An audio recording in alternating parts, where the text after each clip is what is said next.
Salut. Bon alors j'ai un petit problème, c'est que je m'exprime très mal face caméra. Là j'ai un texte à côté de moi, je viens de le lire pour savoir ce qu'il fallait que je dise et je me souviens plus, ça y est, j'ai perdu, ça s'est envolé. Donc voilà, donc je suis obligé de faire plein de montages, de coupes.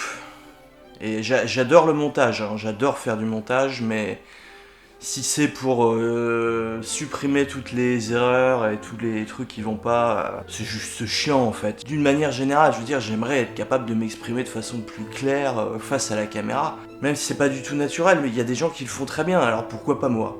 Mon rêve serait de faire une... Enfin mon rêve... C'est pas mon rêve quoi, mais enfin si on veut, mais j'ai plein de rêves en fait. Bref, mon rêve serait de faire une vidéo de 5 minutes où je suis convaincant, où je parle d'un sujet, où je n'ai rien à retoucher et où je n'ai pas une seule coupe à faire. Ce serait mon rêve.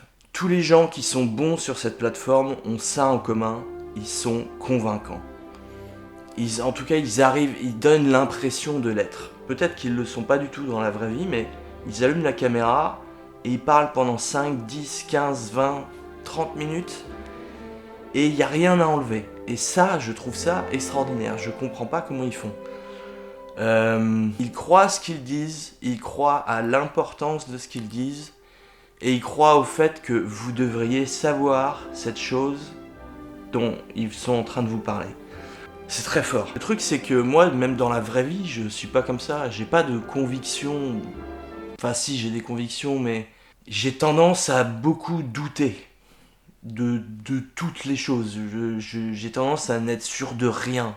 Donc c'est difficile de faire passer un message en étant absolument convaincu de ce qu'on dit, parce que, bah non, il y aura toujours une petite part de moi qui dit, bah ouais, mais t'es bien sûr de ce que tu racontes là?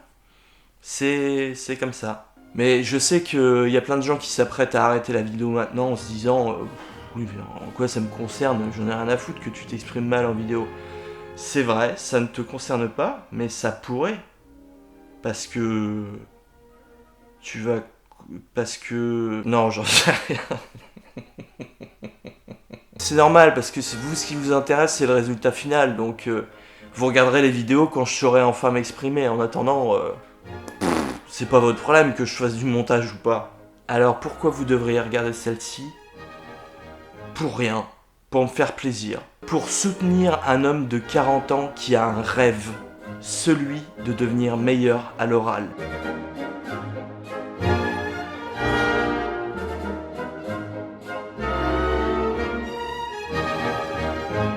Comment être à l'aise face à une caméra? Peut-être que dès que tu allumes ta caméra, tu te retrouves bloqué, tu as l'impression que c'est pas la même personne qui parle. Bref, tu galères.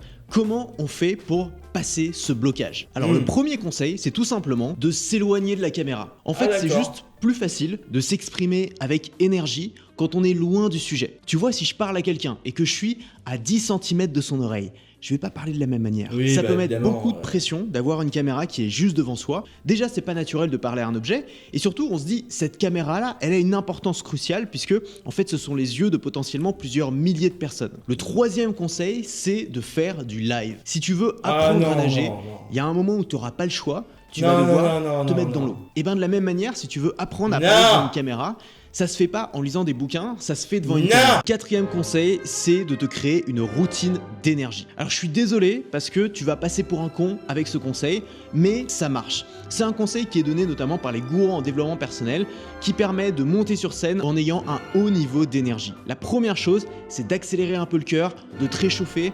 Et pour ça, c'est simple, tu vas sauter sur place comme ça pendant 1 minute. Et puis le deuxième conseil, c'est pendant 30 secondes de faire des cris de joie. Yes! Haha! On y va! Pendant 30 secondes. Est-ce que tes voisins vont se poser des questions? Peut-être. Est-ce que ta femme va te quitter? Peut-être. Quoi? Non, ça va beaucoup trop loin pour moi là. Qu'est-ce que c'est que cette histoire? Bon, je vais trouver quelqu'un de plus sérieux. In the last 15 years, I've coached millions of people around the world, from students to professionals to CEOs of Fortune 500 companies to dogs. I've been training them for bloody 7 years, still can't talk. In this video, I'm going to be sharing with you 3 simple yet Powerful exercises, and it's only going to take you 10 minutes a day. And if you stay consistent with it, it will transform the clarity of your everyday speech dramatically. So the first vocal activity that I want to give you is grab a book, any book, and read that for 3 to 4 minutes a day. And while you're reading that book, overdo the mouth movements. Overdo it. So if I did it in the way that I shared, it's what apps or exercises do you recommend for daily vocal mastery practice? And you overdo the lip movements and the tongue movements. These are your articulators, how you shape sound. Dans l'antre de Wotan, au sein de la montagne, 432 000 héros consomment la chair, toujours intacte de Sashrimnir, le sanglier cosmique. The second exercise, I would focus on your soft palate. There are a lot of my students that struggle with volume. It's because you're using a lot of your throat to create the volume. It gets a bit soft after the hard palate. That's your soft palate. That beautiful area then creates strong vibrations. Now, if that area is small, then the vibrations, when they come out, it sounds quiet. However, if that area is as big as possible and you open up that soft palate, then you get volume for free. So practice it with this exercise here. Just go,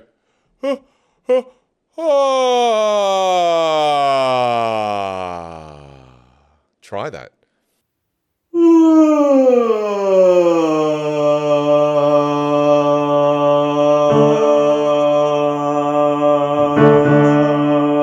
The next one is lip trills. And the simple version of that exercise is just to do that for as long as you can control your breath. So take a deep breath, a deep diaphragmatic breath, and you go.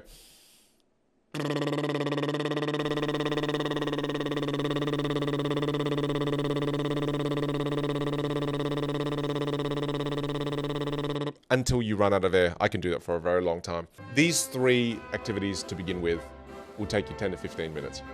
Incredible vocal exercises to fix the majority of issues. J'en étais là, à me demander combien de semaines et combien de vidéos de Vinyang il faudrait que je regarde. Combien d'exercices pour réussir mon défi. Et puis, je me suis souvenu d'un truc. J'ai fait du théâtre. Je peux faire semblant. Si je joue un rôle, je peux peut-être y arriver.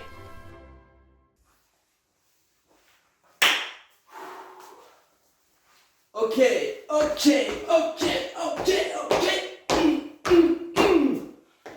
La la la la la la la. La la la la la la la. La la la la la la la. Oh merde.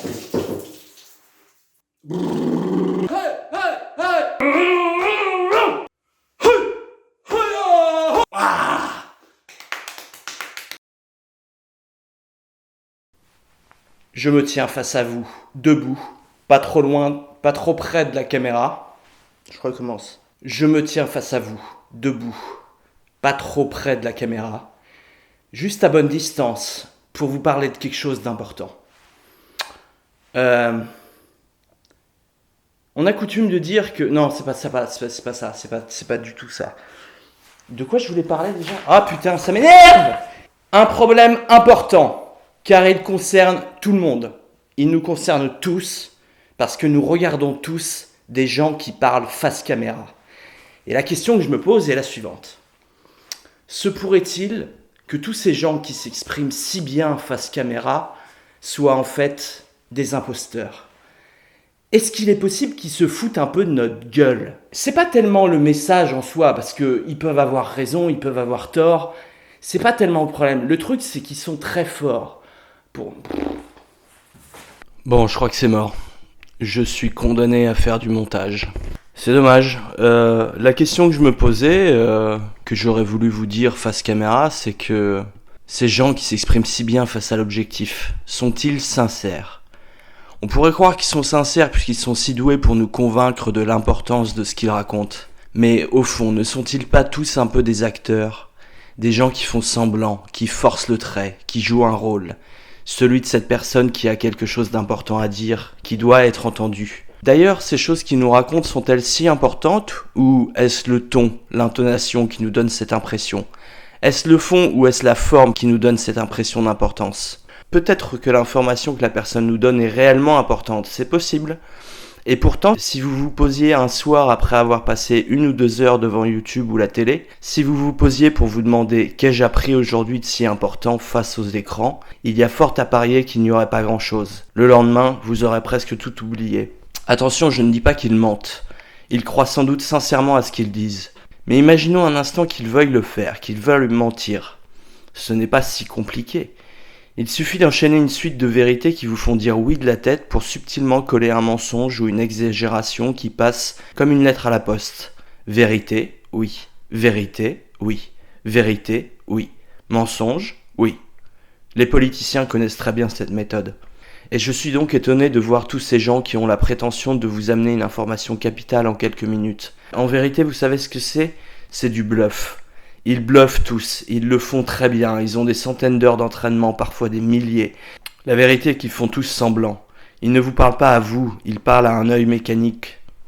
Il n'y a rien de naturel là-dedans, ils sont obligés de prétendre, ce n'est pas de la communication, c'est un spectacle. Mais attention, n'allez pas croire que je dis qu'ils ne croient pas vraiment à ce qu'ils racontent, au contraire. À force de le faire continuellement, avant de vous convaincre vous, ils se convainquent eux-mêmes. Ou alors ils ont des convictions très ancrées, raison de plus de s'en méfier. Et ça se comprend, c'est très humain le besoin de conviction, on est tous comme ça à certains degrés. On a tous besoin de se forger des certitudes parce que douter c'est souffrir. On préfère encore avoir tort que de ne pas savoir. Et pourtant, pour qui a déjà vraiment recherché la vérité, on sait que rien ne peut être tranché dans le vif. Rien n'est jamais simple, tout blanc ou tout noir, il n'y a que des nuances de gris. Et c'est pourquoi le doute est salutaire. C'est le mot de Socrate au moment de sa condamnation à mort. Tout ce que je sais, c'est que je ne sais rien. Je ne parle pas là d'ignorance, mais de suspension de son jugement. C'est totalement différent.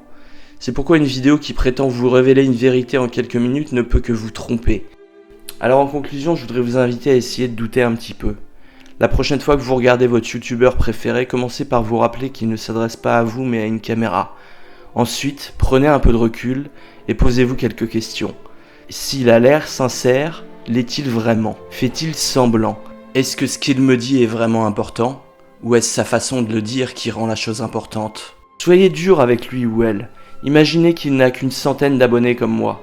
Est-ce que vous le prendriez autant au sérieux ? Essayez de réduire tous les arguments d'autorité qu'il présente. Son setup, son look, le ton de sa voix. Et visualisez uniquement le message. Que reste-t-il une fois que l'on a fait cet examen ? Quant à moi, je vais continuer à m'entraîner. Avec toujours cet objectif en vue. Et un de ces 4 peut-être, à force d'entraînement, moi aussi je réussirai à vous bluffer. À bientôt.